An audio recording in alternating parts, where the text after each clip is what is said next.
every woman has this dark fantasy. And no, I'm not talking about the simple everyday stuff like holding hands, cuddling in the rain, or getting a good morning text. I'm talking about the kind of fantasy that's tucked away in the corners of her mind, the one she doesn't casually announce to her friends over brunch. The one that lives in her private daydreams, the one that makes her pulse quicken when she thinks about it at night. Let's be real, human beings are wired for curiosity and women are no exception. The idea that women only dream about romance and candlelight, that's a total myth. Just like men, women can crave power, danger, mystery, or even the thrill of surrender. Sometimes it's about being completely in control, sometimes it's about letting go of control altogether. And that polarity, the tension between dominance and submission, is where a lot of these fantasies live.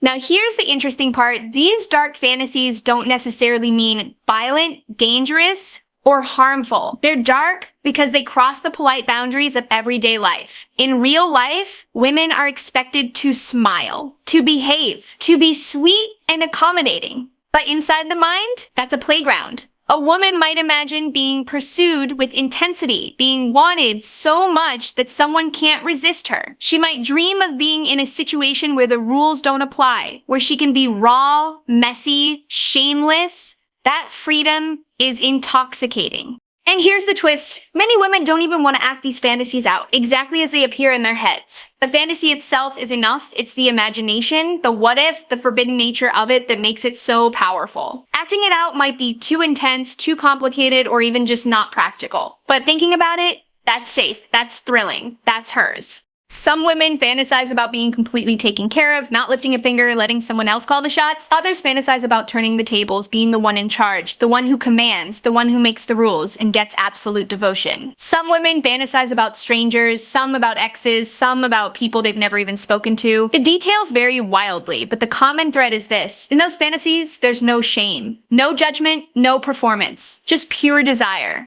And honestly, that's the beauty of it. Dark fantasies give women a space to explore sides of themselves they don't always get to show. They allow women to flirt with danger, with power, with taboo, without any real-world consequences. It's like the brain's private movie theater where she gets to be both the director and the star.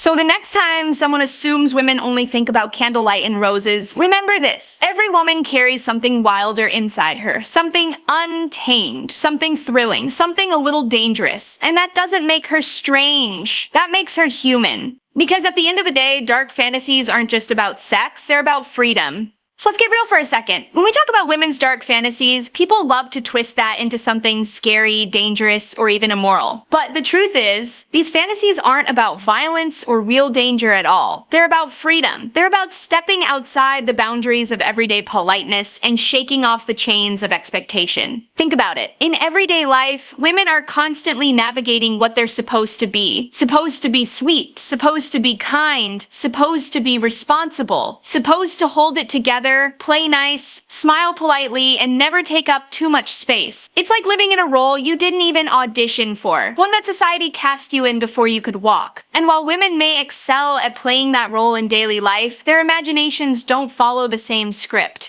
That's where dark fantasies come in.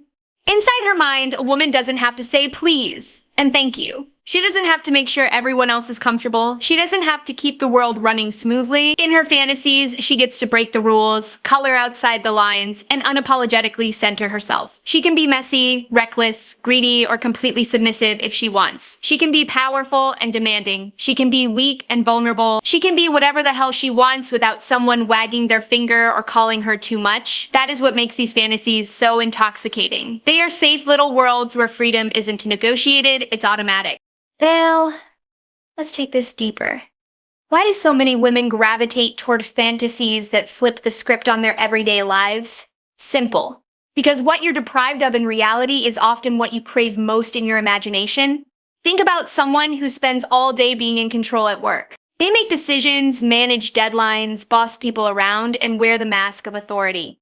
Guess what? That same person might go home and fantasize about letting it all go, being taken care of, being dominated, not having to think or plan or manage. And on the flip side, someone who spends her life being told what to do, following rules, and being boxed into roles might fantasize about total dominance, about flipping the script and having the power she doesn't always get to feel in the real world. It's not about danger, it's about balance. It's about reclaiming the parts of yourself that don't always get sunlight in day-to-day life. And here's the kicker. In fantasy, there are no consequences, none. You can imagine something wild, something taboo, something that would never actually fly in real life, and it doesn't hurt anyone. You can test out the edges of your desires, poke at your curiosity, see what turns you on, and no one else ever has to know. That freedom is why women lean into these dark places. It's not because they're broken or twisted or secretly craving chaos. It's because their imaginations give them a private playground where judgment doesn't exist. And let me tell you, the absence of judgment is revolutionary when you live in a world that constantly polices women's choices. Here's another truth bomb. Dark fantasies don't have to look the same for everyone. For one woman, freedom might mean being wanted so desperately that someone throws out all the rules for her. For another, freedom might look like running the whole show like a queen on a throne who everyone kneels to. For someone else, freedom could be the total escape from responsibility, being whisked away, surrendered, and carried through an experience where she doesn't have to lift a finger. And for another woman, it might be the opposite. Finally getting to act on her desires without restraint, without shame, without worrying about what anyone else thinks. What ties all of these together is not danger. It's not violence. It's not dark in the sense of scary. It's dark in the sense of hidden, private, unspoken. It's the part of a woman's mind she doesn't always reveal, the part that thrives in secrecy. And in that secrecy, she feels free. Free from the roles, free from the labels, free from the good girl script she's been reading from since childhood. And let's not forget the thrill factor. A fantasy is supposed to be thrilling, right? The forbidden fruit tastes sweeter precisely because you're not supposed to have it. That's what makes it so powerful. Women's dark fantasies often live in that forbidden zone, not because women actually want to live out something reckless or unsafe, but because the thought of it tickles that rebellious streak. It's like a mental rebellion against the constant weight of be good, be polite, be appropriate. In her imagination, she doesn't have to be appropriate. She can be wild. She can be raw. She can be anything. So when we say that women's dark fantasies are about freedom, we mean freedom in the truest sense. Freedom to explore, freedom to be selfish, freedom to experience intensity without compromise, freedom to let go, freedom to take control, freedom to be someone or something she's not allowed to be in her daily life. That's why these fantasies aren't shameful, they're not dangerous, they're not something to be whispered about in embarrassment. They are a completely normal, healthy expression of human imagination. At the end of the day, women's dark fantasies are less about the details and more about the feeling. The feeling of release, the feeling of rebellion, the feeling of being completely unshackled. That's the essence of freedom. And once you realize that, you understand why every woman has at least one tucked away inside her mind. Here's the thing, every woman's fantasy looks a little different. That's the beauty of it. No two imaginations are exactly alike, which means no two women are going to dream up the same scenario. Some might picture candlelit dominance, others picture chaos and total surrender, and still others imagine an untouchable power trip where they're in complete control. The variety is endless, but if there's one common thread running through all these fantasies, it's this: desire without shame. That's what ties everything together. It's not about the exact details, it's about being able to want something fully, freely, and without that inner critic wagging its finger and saying, hey, you can't think that, that's too much, that's wrong.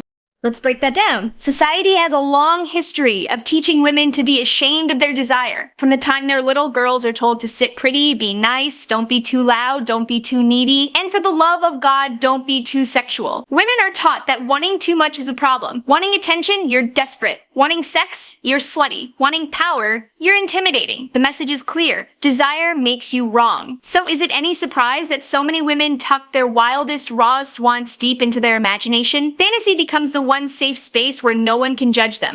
And here's where it gets delicious. In fantasy, shame doesn't exist. There's no one raising an eyebrow, no one gossiping about what it means, no one telling her she's not allowed to want what she wants. A fantasy is private, it's personal. It's like her secret diary where she gets to be brutally honest with herself. And when she's in that space, she gets to feel desire in its purest form, messy, unfiltered, and unapologetic. For some women, that might look like being pursued with an intensity that feels almost overwhelming. The thought of someone craving her so deeply that they can't hold back, That's not just arousing, it's validating. It's this deep reassurance that she is desirable, wanted, irresistible. For other women, the fantasy might flip that dynamic completely. Instead of being pursued, she's the one doing the chasing, the one in control, the one calling the shots. She gets to be the predator, the power, the one who bends others to her will. That desire is just as valid, just as thrilling, and just as freeing.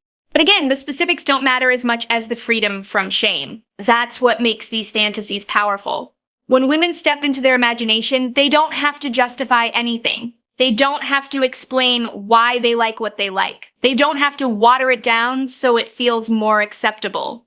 They just get to lean in and say, yeah, this turns me on. And that's enough. And let's not forget the fact that these fantasies don't always line up with what women actually want in real life. That's such an important distinction. A woman might fantasize about something totally wild, something she'd never actually do in the physical world, and that's perfectly normal. Fantasy doesn't have to equal action. It doesn't mean she secretly wants something dangerous or problematic. It means her brain is curious. It means she enjoys playing with the idea. It means she's human. That gap between fantasy and reality is what keeps it safe and what keeps it so electrifying. Think about it. When a woman lets herself imagine without limits, she gets to rewrite the rules of desire. Maybe she imagines herself in a role she's never played before. Maybe she experiments with power dynamics that don't exist in her real relationships. Maybe she creates entire scenarios that would never be possible outside her head. That's the point. It's not about what's real, it's about what's raw. And if we're being honest, there's something revolutionary about that. In a world that constantly tells women to tone it down, to shrink themselves, to hide their hungers, fantasy becomes an act of rebellion. Desire without shame is radical. Saying, yes, I want this and I don't have to apologize for it, even if it's only said silently in her own mind, is powerful. It's healing. It's a reminder that she's not broken, she's not dirty, she's not wrong, she's just alive. Every woman's dark fantasy is unique, but they're all pieces of the same larger truth. Women want, they desire, they crave, they dream. And those dreams are nothing to be ashamed of. They are valid, beautiful, thrilling expressions of human sexuality. And the fact that they're hidden, the fact that they live in secret corners of the mind doesn't make them shameful. It makes them intimate. It makes them hers. At the end of the day, whether a woman fantasizes about being swept off her feet, tied down, taking charge, being worshipped, or disappearing into someone else's control, the real magic isn't the storyline, it's the feeling. It's the freedom to say, this is what I want, without guilt, without embarrassment, without fear. That's the power of fantasy. It's not about acting it out, it's about experiencing desire in its purest, most liberated form. So, yes. Every woman has her own version of a dark fantasy. But what they all share is that little spark of unapologetic hunger, that little voice inside that says, I want this. And it's okay to want it. And once you understand that, you see that these fantasies aren't really dark at all. They're just the purest expression of what happens when desire is allowed to exist without shame.